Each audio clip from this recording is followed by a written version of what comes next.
I am so glad you convinced me that the family car should be the Defender 110.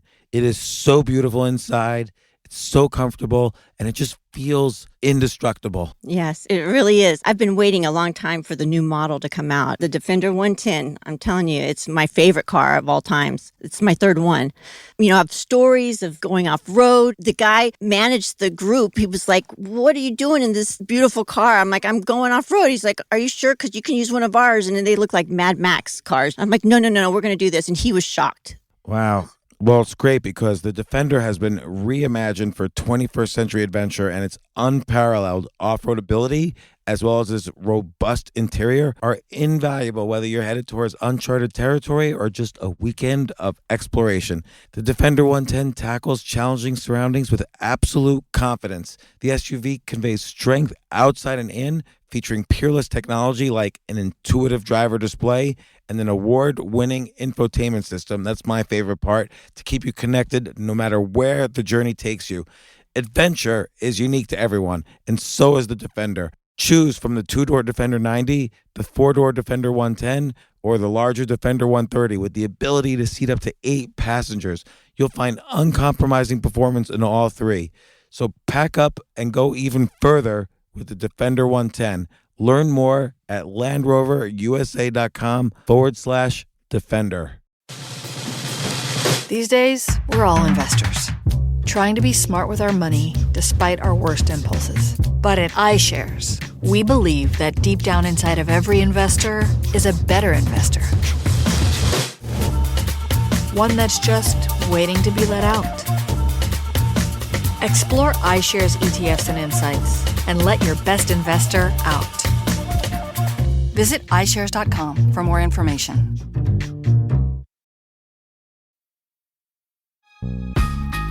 This isn't your average business podcast, and he's not your average host. This is the James Altucher Show. Today on the James Altucher Show.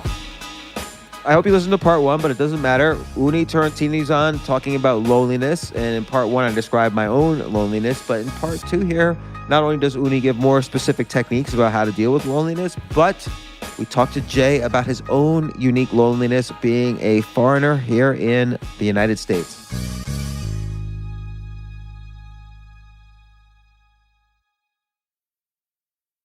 I think this is so incredibly useful right now. Like, people are still locked down. I know a lot of people who have not been out of the house since March 13th, 2020 still. And so Jay, are you on the podcast? Yeah. So Jay, I wanted to ask you because Jay, you live by yourself and New York City had one of the most harsh lockdowns. I know because I was there through most of the lockdown and you know, you're dating someone, but she lives, you know, an hour away. Yeah, an hour away, and you haven't been able to see her as much as you would have liked. Right. Were you lonely during this lockdown? Oh yeah, that's why I got my dog. That's why I got a dog during the lockdown. So hopefully to make myself not as lonely. Like, even though I talk to friends most of the time online, you know, like I play online game and stuff, talk to them. At some point I still feel lonely because when I'm not playing, I just all by myself, you know, and I can't see James in person too. Yeah, we see each other on Zoom though. Yeah. See me grow my beard. Yeah. But like with the online stuff, do you feel like that while you're, let's say, talking to these people online, do you feel that satisfies your loneliness, but it instantly shuts down as soon as you log out? Yeah, you're totally right on the front because, like, yeah, we just talk about games and stuff, and then that's it. You have nothing else to talk about. Like, I mean, I do know the person, you know, I do know them. We just met through online, so we didn't know them in person. I do know them in person.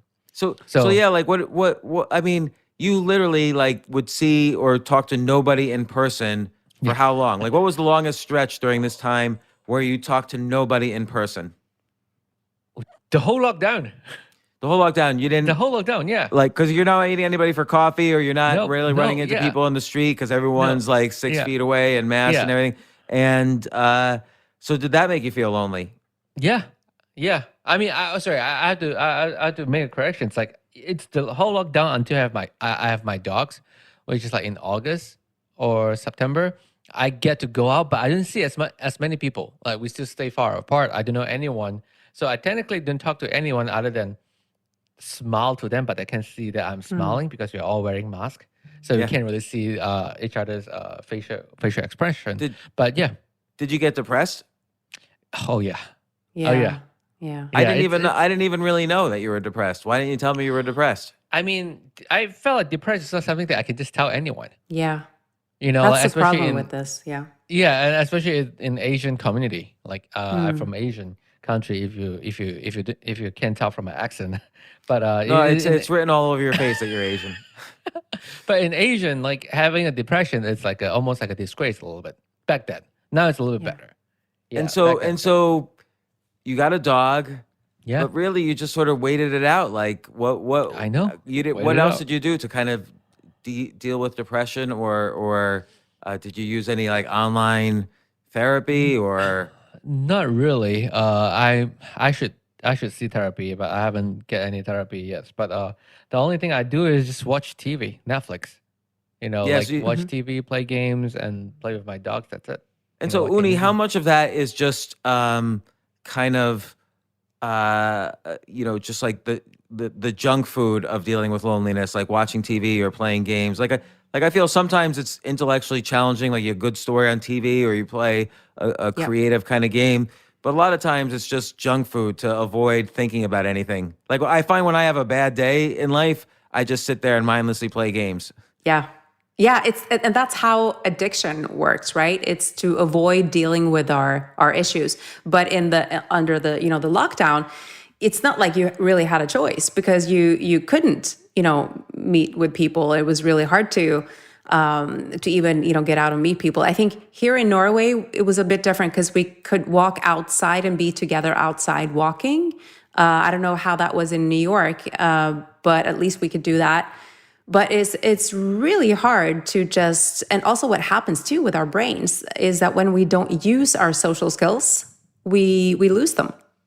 There research that shows that in people who have been in social isolation for a long time, they don't know how to talk to people anymore after that. You kind of just lose, and you don't want to either. You get this like you long social connection, but you rather stay at home.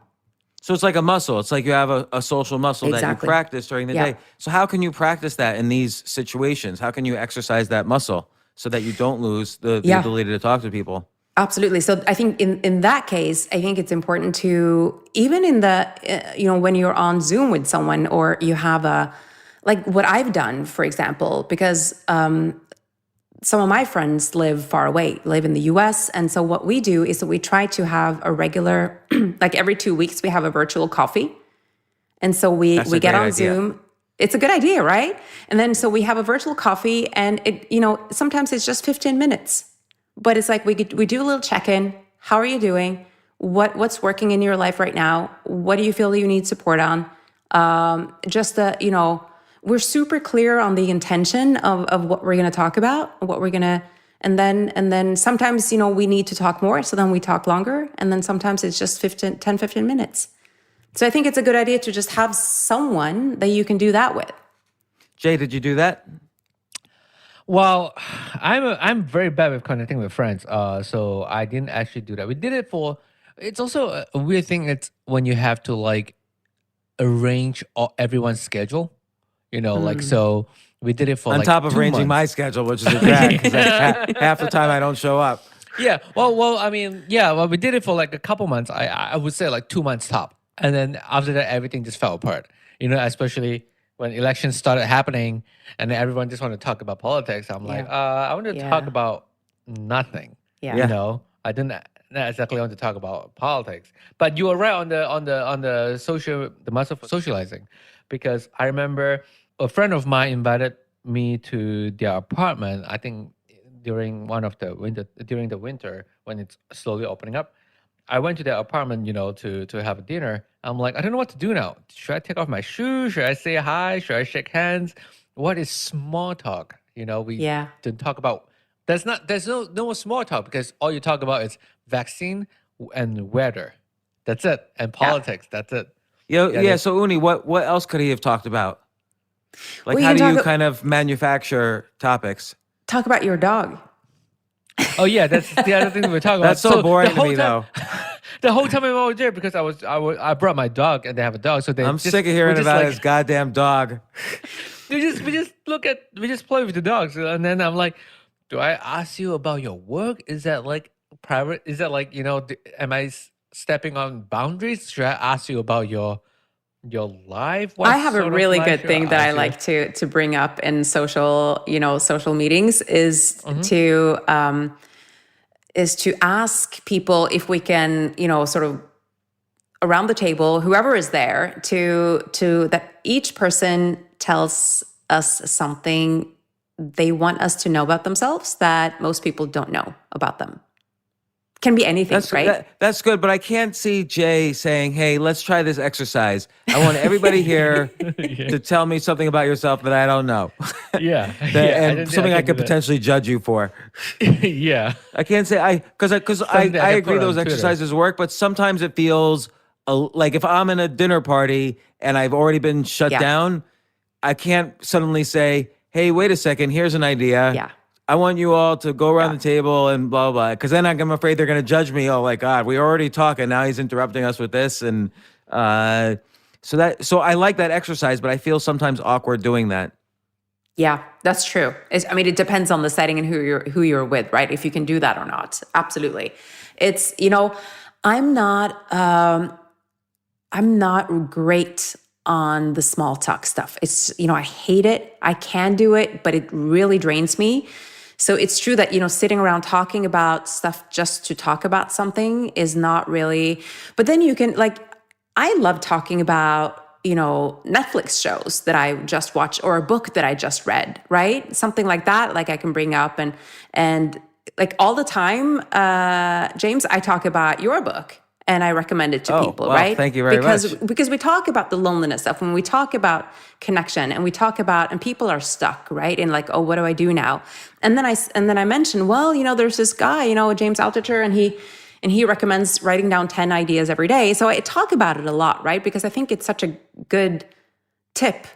So I like to talk about books. It can be your book, can be other people's books, but I think books and shows, TV shows too. There are a lot of smart shows out there, a lot of funny, and it doesn't have to be always so intellectually heavy either. It can be like Ragnarok or something silly and fun too.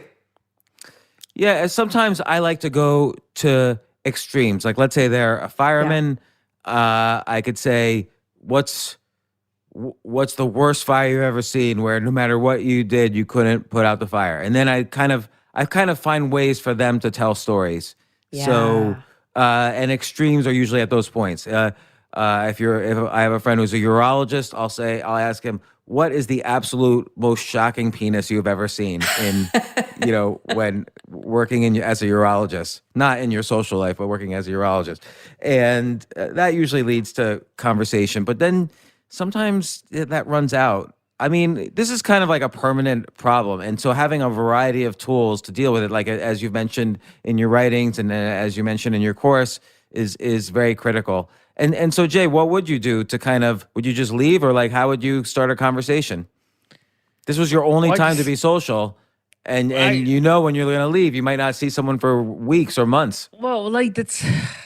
Well, I would just. I will. So what I did, I usually just like, oh, what do you do? This is the easiest way for me, at least for me, to know someone, because as like I usually not judge people, but I usually open a conversation with what do you do, and then I will find, like James said, like I find a funny way to weave into like their work. So let's say if their social manager, let's say if they are social media manager, I will like, oh, how many times have you been trolled by anyone? Like how many Wait, how people many have times you've been what? troll? Oh, troll. Oh yeah. Troll, by anyone, or how many times have you banned a user, and what's the nastiest message you ever get from DM or whatever? So I usually just open with that, and then I like those questions. Yeah. because like you just find the Oh most my God, I have ridiculous great and answers negative for things. those after the past 20 Can years. imagine you do. Oh my gosh. Yeah. And then just talk about movies and stuff. But the thing is, like, I have such a niche hobby and interest. Like, no, I seldom meet someone that have exact same interest as me. You know, Jay and I probably have a similar problem, which is that let's say I go to a dinner and there's a bunch of adults there who are my age, and then there's their children there. I often, not usually, but I often have more to say to the children because they're interested in Star Wars or comic books or games, and I don't really know anything about the insurance business or whatever people do for a living. Yeah. And so that sometimes is tricky, but I enjoy those. But yeah, Jay, you should have told me you were feeling more lonely. I had the reverse problem during the lockdowns because I live with I have 5 kids, so it was like, everybody just leave me alone. I need some downtime already. God, they're all coming in here, and also I do a podcast, so I talk to people. I've talked during the lockdown. I've talked to hundreds and hundreds of people on Zoom like this, and that really gives me, and I only have people on my podcast, so I enjoy talking to, and repeat guests are always the best. Unni, you're a repeat guest, and this has been my social interaction. It's not as powerful as in person, but I'm a little more awkward in person anyway. I like Zoom or these types of conversations. And this is a really great way to connect. And even if we're not doing it on a podcast, right? We can do it with people, just, organizing a little meet, like I do, right? With some couple of my friends, every other week or so, I think is a really, or every, once a month or once a week or however often we'd like to do it. But I think it's important to schedule it into our calendar and to prioritize making those connections. Yeah, like I have a friend, and this was long before COVID. We used to meet for we called it Skype lunches, where we would, if we hadn't seen each other in a while, I'd get my sandwich, bring it up to my office. He'd get his sandwich, bring it to his office, and we'd have a Skype lunch. This way, we don't have to deal with going someplace, dealing with a waiter or waitress, waiting for the bill, and then going home. We could just have a casual lunch, talk, maybe even not talk. Sometimes we didn't really talk that much. But and then, I have an idea I was just thinking of, is that, now this is almost homework, so I don't mean it in this way, but if you want, the great thing about Zoom is, or these conversations are recorded, or we're on Squadcast right now, these conversations are recorded. So one thing you can do, and I always encourage people to do multiple things at the same time without multitasking. So what I mean is, we could schedule a lunch and it could be topic oriented. So I could say to you, Unni, like, who were the 5 best Nobel Prize winners of any category, and who were the worst 5 Nobel Prize winners? You have your 5, I have my 5, and each one we go over and we discuss and learn or argue or talk about it. And then we have a transcript. Now we have a book. So we get the transcript. We edit it to take out the ums and the ahs and have it make a little more sense. We have an intro that we write and an outro for each guest. And at the end, you could self-publish on Amazon. You just upload what you have, and it could be a paperback, a Kindle, an audio book, because the audio book is the recorded Zoom lunch. And at the end, and maybe it's called the 5 best and worst Nobel Prize winners of all time. And people love reading about lists like that and learning and then arguing about them and debating them. So that's a quick way to write and self-publish a book. Yeah. I don't know enough about Nobel Prize winners. Okay, well, just real quickly, and then we'll do it some other time. But who do you think are the best 2 Nobel Prize winners of any category? Oh, I think Bertha von Suttner is probably my preferred Nobel Prize winner. She won in 1905, though, but she was the star of the peace movement in Europe back then, and was really the inspiration for Alfred Nobel to create all of his prizes in the first place. So I think she's I remember her from your book. She had a close relationship with him. But was she successful in that World War I happened a decade later, and that was the worst war up to that in terms of just human damage in history. So how successful was she? Yeah, no, exactly. All that happened after her time. But so yes, so not extremely successful. And then I was going to say that Gandhi would have been my all time favorite, but he never won the Peace Prize, and such a tragedy. But he never won it. Who else is a good one? Who's your favorite? Or any of the prizes? Without doing any research, the first one that comes to mind is Marie Curie, because Yes. she had to, deal with a scientific community that looked down on women, and and she was married to a scientist who could easily have suppressed her interests in research. And she won in 2 categories. She won in physics and I think chemistry. So I don't know anything about what she won for radioactivity in physics. I forget what she won for, or in chemistry. But it's just, there's not that many people who won 2 Nobel Prizes in 2 different categories. And I want to say Einstein, but I'm only saying that because with lack of anybody else to say. I'd have to research that. And then the worst for me, which I learned in your book, was that woman from Myanmar who won the Nobel Peace Prize and then started a genocide right afterwards. Like, it's almost as if it gave her permission. Yeah. So, but anyway, Unni Turrettini, thank you so much for talking about loneliness. You've certainly helped me. You gave lots of advice on specific actions one can take, and you have a course on this. If they go to unniturrettini.com, your name is Unni Turrettini, but if they Google Unni and the Nobel Prize, they'll see your name. And Jay, thank you for being honest about your loneliness, although I'm a little upset you didn't talk to me more about it, although I guess maybe I always seemed like I was in a rush to stop talking to people because so many people were talking to me. Yeah, you're like, Jay, stop talking. Stop talking. No, I never said that. I always listen, but sometimes I wasn't always there. But well, anyway, thanks both of you for being on the podcast, and thank you, Unni, for coming on again. And Such a next pleasure. time, let's pick our top 5 best and worst Nobel Prize winners and talk about them. And of Let's course, do you should listen to some of the conversations I've had with Nobel Prize loser Brian Keating. Absolutely. Who wrote a book called Losing the Nobel Prize. He's the Love smartest him. loser I know. I know. So anyway, so thanks so much, and thank you, Jay. Thank you. Thank you so much, James. Thank you, Jay.